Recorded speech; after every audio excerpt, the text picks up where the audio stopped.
Number 10. Davy Jones' Locker. In 2012, a diver found himself trapped 300 feet or just under 92 meters underwater on the ocean floor with no way of getting back up to the surface. Chris Lemons was a maintenance man for underwater oil rig structures and had experience diving deep into the depths of the ocean to patch things up. And usually it's not a dangerous job since they're fed oxygen and helium through a cord for both breathing and getting back up.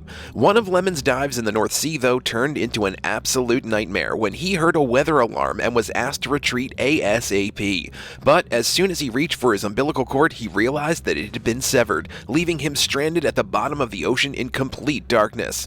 Now, with his survival chances shrinking by the second, he tried to breathe as little as possible to extend his emergency tank to at least 5 minutes. That being said, things weren't looking great. He was literally under enormous pressure and had no way of communicating with his team, so he kind of gave up and laid down next to the structure he'd been repairing. It wasn't his day to die, though. He was miraculously rescued by his crewmates 35 minutes later and revived up top without any lingering effects. Number 9. Stuck Fetish. In June 2021, a Michigan TikToker went viral after she got stuck in a chair and had to call the fire department for help getting out. 27-year-old Sydney Jo makes stuck fetish content on social media, which apparently is a thing. It's mainly just photos and videos of her getting stuck in a bunch of furniture. Usually it's pretty harmless since she plans this stuff out. Plus, she makes a ton of money from it too. But the video that really turned her into an online sensation was the one where she literally couldn't get out. The video showed her getting into the lower section of a folding steel chair, you know, the kind they use in wrestling, and somehow she squeezed in between the bars and got fully wedged in there. Now the problem was that she couldn't just suck her stomach in and wiggle out since the chair was stuck between her tailbone and pelvic bone. Her comments were full of people telling her to unscrew the chair or try somehow to contort her way out. Most of them were just poking fun at the situation. Eventually, she had to call firefighters who, in turn, had to use the jaws of life to free her. Funnily enough, she thought it would be too awkward to let them know the truth, so she skirted around their questions by saying she got stuck while working on a project for school. The follow-up video where she explained her situation got over 7 million views on social media, and even though it was probably embarrassing, she's now relishing in her newfound fame. In fact, she's gone as far as to say it was the best stuck video she's ever made. Number 8. Not impressed. In October 2020, a student from Hull was left red-faced after getting pulled out of a dryer by a crew of firefighters. 21-year-old Rosie Cole was having some fun with her roommates when she decided it would be a good idea to impress them with a contortion act. Now, to be fair, she was known to be extremely flexible and had done this many times, but she probably wasn't thinking straight after downing some wine and honey tequila. Also, with her tipsy friends challenging her to get into the tumble dryer, she wasn't going to back down. Initially, she thought there was no chance she'd fit in. After wiggling around and folding her legs, though, she somehow managed to get in, which again was impressive. That being said, the enthusiasm didn't last long, as Rosie realized she was actually stuck with no way out. Apparently, her legs got crossed in the dryer and there wasn't enough room for her to untangle them. Even her friends couldn't pull her out. So after trying a bunch of techniques, they called the fire department, who came to the scene and found the most hilarious thing they'd ever witnessed. And while they got her out, they didn't leave without cracking a few jokes. In fact, they kept asking if anyone else wanted to get let out of the dryer. But all's well that ends well, since Rosie got out unharmed and probably gave all of her friends a core memory to talk about for years. Number 7. Toilet bound. In 2008, the police discovered a woman who'd been stuck to her toilet seat for nearly 2 years. 35-year-old Pam Babcock lived with her boyfriend Corey McFarren, but the two did not have a typical relationship. You see, Pam had a fear of the world beyond her toilet, so she preferred to just live there. McFarren, on the other hand, didn't challenge this behavior and actually helped out with his girlfriend's peculiar needs.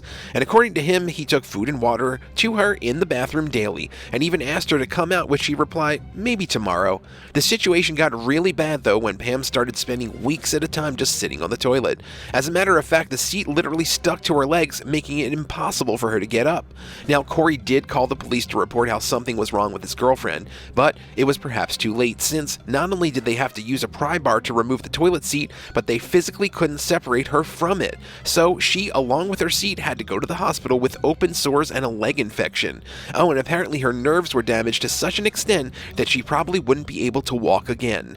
Interestingly enough, while her boyfriend didn't play a direct role in her condition, he was still arrested and charged with the mistreatment of a dependent adult. Number 6. No Santa. In February 2020, a San Diego woman got trapped headfirst in a chimney while trying to break into her own home. The 31-year-old woman had apparently gotten into a fight and was locked out of the house by her own family.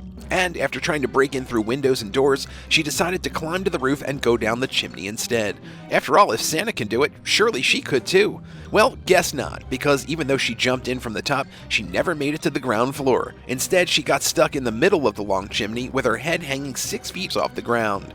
Now, if she had any protruding parts, it would have been easy to just pull her out. But even when the firefighters were called, it was too tricky to get her out. In fact, it took them almost an hour before they even figured out a strategy that didn't involve harming her. They tried everything, including an attempt to breach the wall.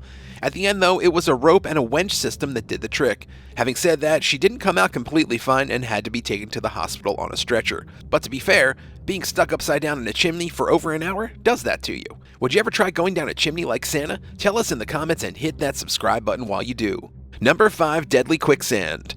Quicksand has always been one of those scary things you see in movies, but it's never really bothered anyone in real life. But in June 2022, it proved to be more than just a movie gimmick for a hiker in Utah. The Grand Staircase at Escalante National Monument isn't the easiest hiking spot. It's been known to have quicksand that has pulled tourists in the past, but this hiker didn't get the memo and decided to jump over the cracked mud into what looked like clay. Little did they know, though, that they were stepping right into the deadliest quicksand known to man. So as expected, the minute they put their foot down, the ground started sucking them in like a hoover working overtime. The next thing you know, an emergency call was made to the rangers about a hiker who'd sunk chest deep underground.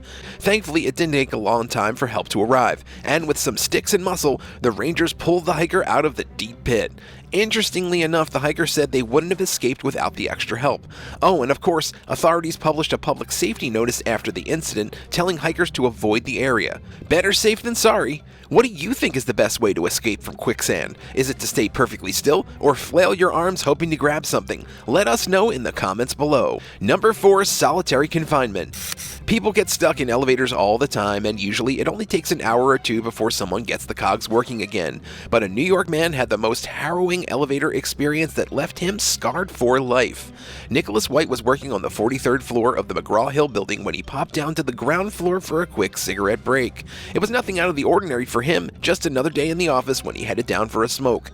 On his way back, though, he got into an express elevator that had no stops between the lobby and the 39th floor. And guess what? The elevator came to a halt somewhere around the 13th floor. Now, since most lifts stop at every floor, they can easily be accessed through maintenance hatches. Not this bad boy, though. There was no easy way to get to it. As a result, the longest wait of White's life began as he paced around his personal solitary confinement chamber for what seemed like an eternity. Scratch that. It was an eternity, since it literally took 41 hours to get him help. And the whole time he didn't have water or food, it was just a man and his cigarettes going insane. In fact, things got so bad for him that by the end, he was actually having hallucinations. And even after he was rescued, his life was never the same because, well, he was convinced he almost died alone in a tiny elevator. Number 3. Modern-day Medusa. In 2018, a California man got trapped inside a massive cement mixer in a race against time before he got turned to stone.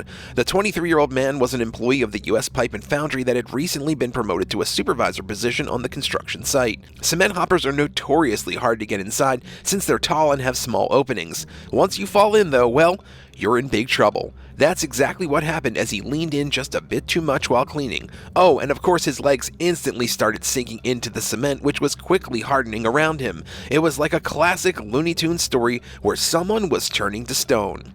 Initially, his coworkers tried to rescue him, but obviously you can't just pull a man out of drying cement like that. So they called firefighters instead, who also couldn't brute force him out. They did, however, give him a harness, oxygen, and water so he wouldn't die. And after an extra 2 hours of work, a technical rescue team was finally able to extract him with, surprisingly, only minor injuries. Number 2, life doesn't always find a way. Dinosaurs may have gone extinct millions of years ago, but apparently they could still be quite deadly. Obviously, we're not talking about a real one. Instead, it was a statue of Stegosaurus in the suburb outside Barcelona. A man apparently dropped his phone inside the massive dinosaur installation, so he probably thought to himself, no biggie, I'll just climb through in the top and get it back. That one moment of bad decision making, though, ended up costing him his life, as he slipped into the statue headfirst force straight into the creature's leg. Now, the leg was just barely wide enough for him to breathe, which meant he was stuck. Oh, and no one could hear his cries for help either. In fact, the man spent multiple days there and sadly passed away. It was only when someone alerted the authorities about a strange smell that they pried the statue open and found the poor man's rotting corpse. Honestly, this might be one of the worst ways to go. Number 1, between a rock and a hard place. You may have seen the James Franco film 127 Hours, which features him cutting off his arm to save himself. Well, did you know it's based on a real incident where a hiker spent 126 hours pinned under a rock in a remote canyon? Aaron Ralston was an experienced hiker and knew how to deal with tough situations. Having said that, he hadn't anticipated something quite like this. Not only did his arm get stuck under a falling rock in Blue John Canyon, but he hadn't told anyone where he was going either, which basically meant no one was coming to the rescue. Instead, he had to rely on his own wits, experience, and sheer willpower. He spent 6 days trying every trick in the book to free himself, and nothing worked. And while he did have some food on him, it had run out by the 6th day. Now, he had a few choices, either lose his arm and get out or die on top of the canyon. So, in a delirious and weakened state, he broke his own bones and used a cheap makeshift knife to saw through his arm's flesh. This would have been enough to make any ordinary person faint, but Aaron somehow managed to put his amputated arm in a sling and walk for 5 miles or just about 8 kilometers before he eventually found other people. Thanks for watching. Would you rather get stuck on a deserted island or in the mountains? Tell us in the comments below and don't forget to subscribe. See you next time on The Bad Badger.